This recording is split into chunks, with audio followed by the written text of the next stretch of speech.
Hi friends, welcome to Sunitha kitchen. ఈరోజు మన ఛానల్లో ఎంతో రుచికరంగా ఉండే క్యారెట్ వేపుడిని ఎలా ఈజీగా తయారు చేసుకోవాలనేది చూపిస్తానండి. ఈ వేపుడు టేస్ట్తో పాటు హెల్త్కి కూడా మంచిదండి. ఇందులో నేను కరివేపాకు కారం వేసి తయారు చేస్తున్నాను. చాలా రుచికరంగా ఉంటుంది. తయారు చేసుకోవడం కూడా చాలా సులువండి. ముందుగా అయితే కరివేపాకు కారం తయారీ విధానాన్ని చూసేద్దాము. ముందుగా అయితే స్టవ్ వెలిగించి ఒక చిన్న ప్యాన్ పెట్టుకొని అందులోకి 1/2 టేబుల్ స్పూన్ దాకా మినపప్పు, 1/2 టేబుల్ స్పూన్ దాకా శనగపప్పు, 1/2 టేబుల్ స్పూన్ దాకా ధనియాలు వేసుకోవాలి.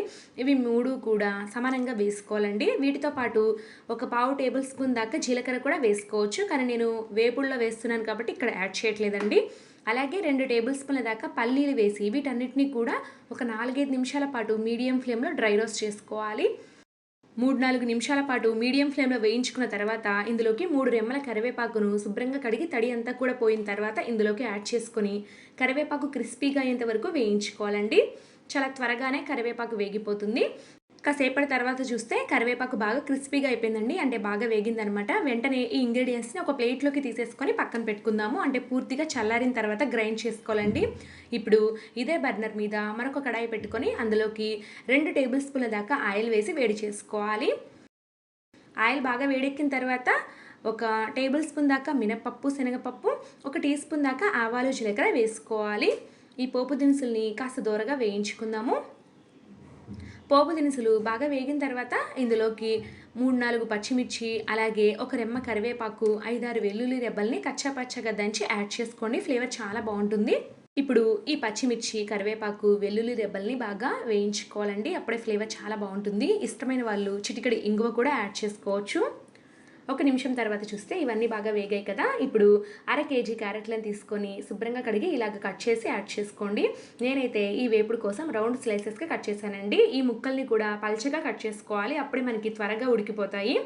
ఇలా ఇష్టమైతే ఇలాగే యాడ్ చేసుకోవచ్చు, లేదా చిన్న చిన్న క్యూబ్స్లో అయినా కట్ చేసి యాడ్ చేసుకోండి. అదంతా కూడా మీ ఇష్టం అండి. ఇప్పుడు 1/2 టీ స్పూన్ దాకా పసుపు, రుచికి సరిపడా ఉప్పు అనేది ఇక్కడే యాడ్ చేసుకోవాలి. ఇక్కడే ఉప్పు యాడ్ చేయడం వల్ల క్యారెట్ ముక్కలకి ఉప్పు, పసుపు అనేది బాగా పడుతుంది. ఇక్కడ మనం కారం అనేది యాడ్ చేయాల్సిన అవసరం లేదండి. ఈ పసుపు, ఉప్పు వేసి బాగా కలుపుకున్న తర్వాత మూత పెట్టేసి ఒక 10-12 నిమిషాల పాటు లో ఫ్లేమ్లో కుక్ చేసుకోవాలండి. ఇలా చేయడం వల్ల ఈ క్యారెట్ ముక్కలు త్వరగా మగ్గిపోతాయి. ఈలోపు మనం ముందుగా డ్రై రోస్ట్ చేసుకున్న ఇంగ్రీడియంట్స్ అన్నిటిని కూడా ఒక మిక్సీ జార్లోకి యాడ్ చేసుకుందాము. వీటితో పాటు 1.5 టేబుల్ స్పూన్ కారం వేసుకోవాలి. కారం బదులు ముందుగానే మీరు ఎండుమిర్చి కూడా వేయించి తీసుకున్నా పర్వాలేదండి. అలాగే 5-6 వెల్లుల్లి రెబ్బలు వేసి బాగా మెత్తని పౌడర్లా గ్రైండ్ చేసుకున్నట్లయితే కరివేపాకు కారం అనేది రెడీ అయిపోతుంది. ఇక్కడ చూస్తున్నారా, ఇలా ఫైన్ పౌడర్లా గ్రైండ్ చేసుకోవాలి. ఇందులో నేను సాల్ట్ యాడ్ చేయలేదండి, మనం ఎందుకంటే ముందుగానే క్యారెట్స్లలో సాల్ట్ యాడ్ చేసాం కదా, అందుకోసం ఇక్కడ యాడ్ చేయకూడదు. ఒక 10-12 నిమిషాల పాటు లో ఫ్లేమ్లో కుక్ చేసుకున్న తర్వాత చూస్తే క్యారెట్ ముక్కలు కూడా బాగా ఉడికిపోయాయండి. ఒకసారి మనం చెక్ చేద్దాము. ఏదైనా ఫోర్క్ కానీ స్పూన్ కానీ తీసుకొని ఇలా చెక్ చేసినట్లయితే క్యారెట్ అనేది బాగా ఉడికిపోయినట్లు మనకు తెలిసిపోతుంది. అలా ఉడికిన తర్వాత మాత్రమే మనం ముందుగా గ్రైండ్ చేసి పెట్టుకున్న కరివేపాకు కారాన్ని వేసుకోవాలి. ఒక 2-3 టీ స్పూన్లు వేసుకుంటే సరిపోతుందన్నమాట. మీ స్పైసీనెస్కి తగ్గట్టుగా యాడ్ చేసుకోండి. కానీ కరివేపాకు కారం అనేది హెల్త్కి చాలా చాలా మంచిదండి. ముఖ్యంగా కంటికి చాలా మంచిది. కంపల్సరీగా ట్రై చేయండి ఫ్రెండ్స్.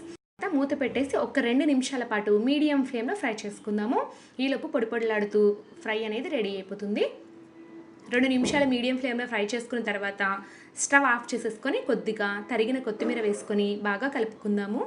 అంతేనండి, ఎంతో రుచికరంగా హెల్తీగా ఉండే క్యారెట్ వేపుడు ఫటాఫట్ రెడీ అయిపోయింది. రెగ్యులర్గా చేసే వేపుళ్ళ కంటే కూడా ఈ క్యారెట్ వేపుడు అనేది చాలా రుచిగా ఉంటుందండి. మనం ఇందులో కరివేపాకు కారం వేసి ప్రిపేర్ చేసాం కాబట్టి హెల్త్కి కూడా చాలా మంచిది, కళ్ళకు ముఖ్యంగా చాలా మంచిదండి. ఈ కరివేపాకు కారాన్ని మనం కాస్త ఎక్కువ మోతాదులో చేసి పెట్టుకున్నట్లయితే ఇలాగ మనం ఫటాఫట్ వేపులన్నీ కూడా ఈజీగా చేసేసుకోవచ్చు అండి. అది క్యారెట్తో కానీ, బీట్రూట్తో కానీ, లేదా బంగాళదుంపతో కానీ, అలాగే మిగతా వెజిటబుల్స్ అన్నిటితో కూడా ట్రై చేయొచ్చు అండి. అంటే బీన్స్ ఇలాంటి వాటిల్లో కూడా ట్రై చేయొచ్చు. మనం యూజ్ చేసేది కాస్త హెల్దీ కారం కాబట్టి ఏ వేపుల్లోకైనా కూడా చాలా బాగుంటుందండి. ముఖ్యంగా షుగర్ పేషెంట్స్ అయితే ఖచ్చితంగా వాళ్ళు రోటీస్ కానీ, చపాతీ కానీ తింటూనే ఉంటారు. అలాంటి వాళ్ళకి ఇలాగ మనం హెల్దీగా ఫుడ్ అనేది అందజేస్తే ఇంకా బాగుంటుంది. సో ఖచ్చితంగా ట్రై చేయండి ఫ్రెండ్స్. అలాగే మీకు నచ్చినట్లయితే ఖచ్చితంగా లైక్ చేయండి. Thank you for watching.